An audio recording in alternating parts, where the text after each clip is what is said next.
Welcome back. Hi, folks. I'm James Johnson. This is my mama. LaDonna. And we're glad to have you with us. We've read the first 5 books of the Song of Ice and Fire series and seen the first 4 episodes of the seasons of the Game of Thrones series, and the trailer for the 5th. And Spoilers. So there's spoilers throughout this whole thing. I can't promise there won't be. We're going to talk about 3 particular ideas, all of which deal with water. And we'll start with Cotter Pike. Cotter Pike we had somebody comment on our thread and make a great comment, and I'm going to start with this. Cotter Pike was the one sent by Jon Snow to Hardhome with 11 ships, and he wrote a letter to get the wildlings trapped there, back to the wall. Trapped at Hardhome, back to the wall. And Cotter Pike writes John a letter, sends it by Raven, and it says, "We've lost 5 ships. The wildlings are eating their dead, and there are dead things in the woods and in the water." And we had somebody comment, I don't know if it was specifically related to that letter, but they said, could the whites, not the White Walkers or the others, the unborn, never born, can the whites walk underwater? And I don't have an answer to that, obviously, because we do not know.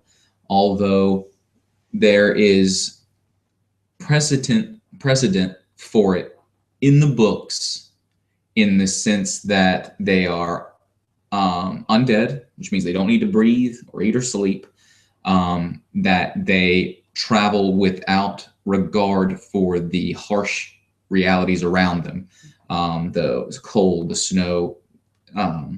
So there's a couple of issues with it. They're undead, so arguably bacteria in their body would eat them away.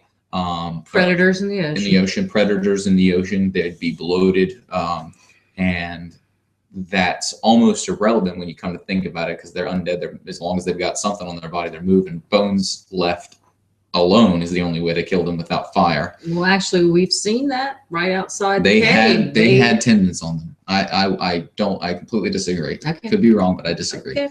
But the point is, could they walk underwater? I think it's arguable that they would float. I don't know that for sure, but all of that's fantasy, and Mark can do whatever the hell he wants with it. They could ride seals. And there's arguable precedent with Martin already having sort of undead things in water, and that's Tyrion with the stone men, and they're not undead, arguably. It's almost like their lives are extended, and that they're capable of doing things other than human, outside human capability, staying underwater. They're also tormented, and they are different. They're diseased such that their stones arguably Could be heavy. Heavy. So they can't get out of the water once they're in the water. We don't have enough information about them, really. But there's also precedent in other novels. Tell about the other flaws and how we get. Well, there's also the elemental problem. There is, I don't know what that means, but you can say it in just a second. There's precedent in a lot of other novels. She mentioned Harry Potter, but particularly Lord of the Rings with the undead elves and men in the I forget what they're called, but the marshes. Before Frodo and Sam getting to Mordor. And there was something else, another thing we listed. I can't remember what it was. I can talk about it. Okay. The question is, what water has an effect on the whites? I mean, we know that you can burn them. Okay.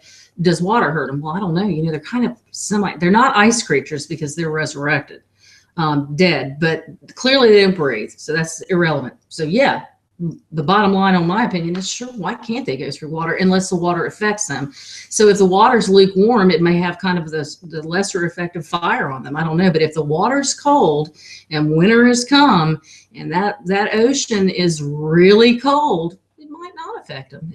They may just stay icy. Now let's go to the problem with brackish water and freezing. Well, we'll get to that in a minute. Okay, sorry. That's a different topic that doesn't apply specifically to this one. I do want to add, though, that we talked about whether the White Walkers, the Neverborn, the others could go underneath there. And if there's a Night King, he would be undead. So that's not what we're talking about. But the White Walkers, basically, in the show, could they go underwater? And my mom made a point, which I tend to agree with, that yes, there are other otherly. They're not humanoid, but they're also not undead, that they can kind of be killed. And I think there's a scene in the book where one's resurrected, but they're living children of Crasters. But I mean, I don't think they're just, let's not get into that. I don't think they're just Crasters. I think that is an issue. But the point is that the White Walkers probably breathe and would be less likely to go underwater. Not to mention they're arguably more ice. I don't know that. They're ice elemental, sort of, where the undead aren't, the whites aren't. Yeah. So that's it with that.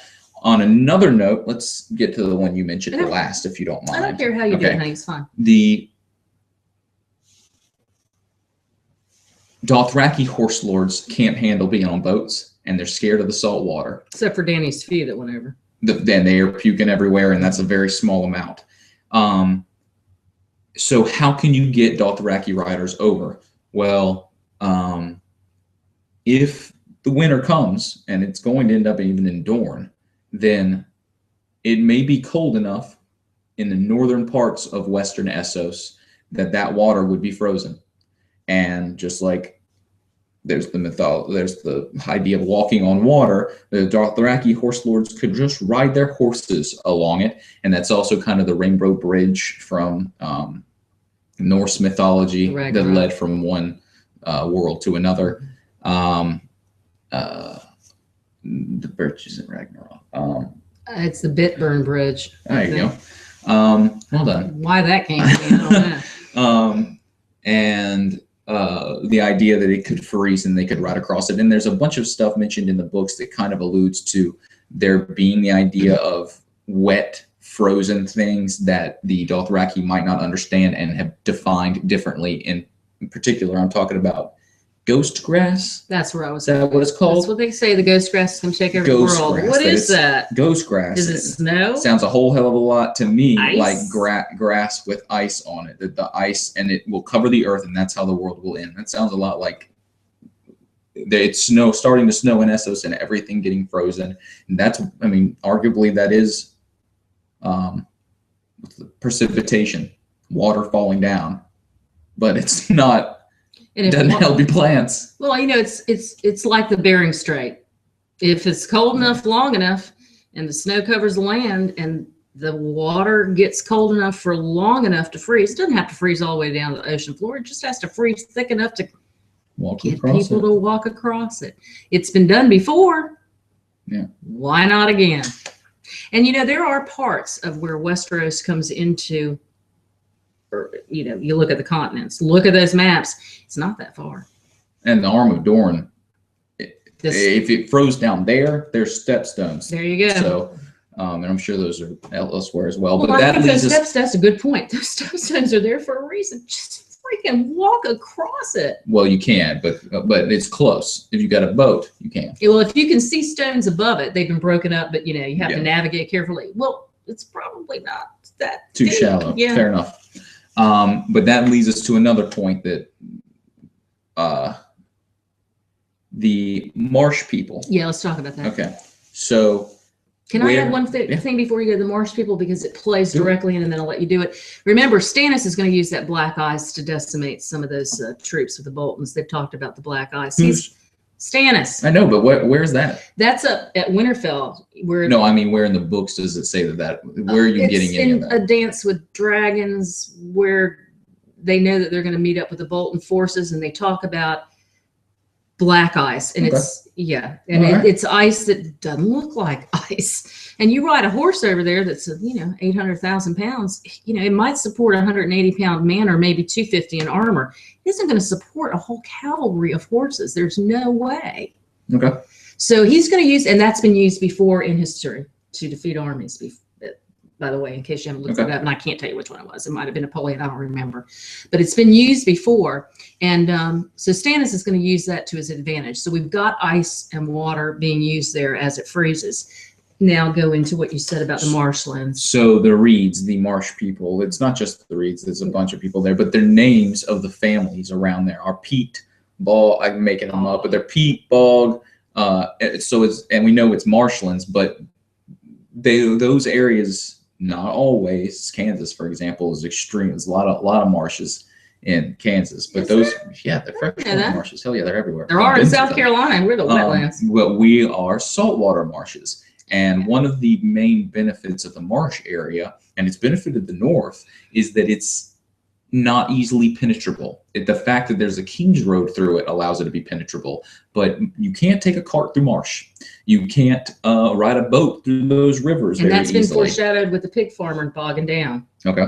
Little things like that are thrown in the show to show you. And things get difficult. Lost because it's like a lake with land masses everywhere. It's easy to get lost. Especially in the mist that occurs. But the point I'm making is that the difficulty arises from its wetlands. And if ice came down, that border does not exist any longer, except for the fact, and she's the one who came up with this, apparently water is less likely to freeze if it has salt in it. So salt water, marshes, are less likely to freeze. And that also impacts our theory earlier about the water freezing between Essos and Westeros, because if it's salt, it would take longer too, lower temperature. But if the marshes can't freeze, the benefit still arises. And if I can throw this in, my father was an engineer with the Department of Army, but he worked in conjunction with Bell Laboratories for a long time developing water to land vehicles, which resulted in the ultimate hovercraft. One of the interesting things the hovercraft could do that wasn't part of its development is they could use it to break up the ice flows in Alaska. They could literally use it because the weight of the hovercraft's air cushion actually broke up the flows. But that, I'm not bragging about my dad, but my dad was awesome. But what I'm telling you is that was salt water that froze in Alaska. I mean, icebergs, folks. Salt water does freeze at depths enough to allow people to pass. Okay. Now the problem with the ocean, those icebergs are a lot. That's mostly precipitation that it could be that never. So it's fresh. Okay, but the marshes. Here's the thing about the ocean. The ocean has motion, which is breaking things up too. Whereas marsh bogs are generally still water. Still water is probably more likely to freeze. But we need to think about that. We forgot to mention something on the Children of the Forest thing, and you're going to have to remind me or I'll go look it up. We just posted something about what we think the Children of the Forest were. What we didn't put in, James, were the names of the other Children of the Forest. The names of the other Children of the Forest. One's Leaf. The other ones are reminiscent of dragons and reptiles. Go take a look at it. Ash was one. Coal, I don't know. I can't remember. You gonna put them up? Yeah. Okay, hold on, finish anything else you want to say about the ice, the water stuff, because we're almost done with that. I think that's about it. Keep talking. I really want to what they're talking. Anyway, the point is, if you go look them up, the actual names of them, the names reflect lizard sort of aspects, and at least in the sense that leaf. Well, there's lizards that look like fucking leaves as part of their evolution. For camouflage. But the other ones are clearly almost dragon reptile stuff. Some of them. Scales. One of them is named Scales, and that's not cat-like or doe-like. Scales. Okay. That's about all I got. I think, we don't know, but thanks whoever it was, and I'm sorry, I don't remember your name, asking about cotter pike. I don't know, but it seems likely they can. Wonderful.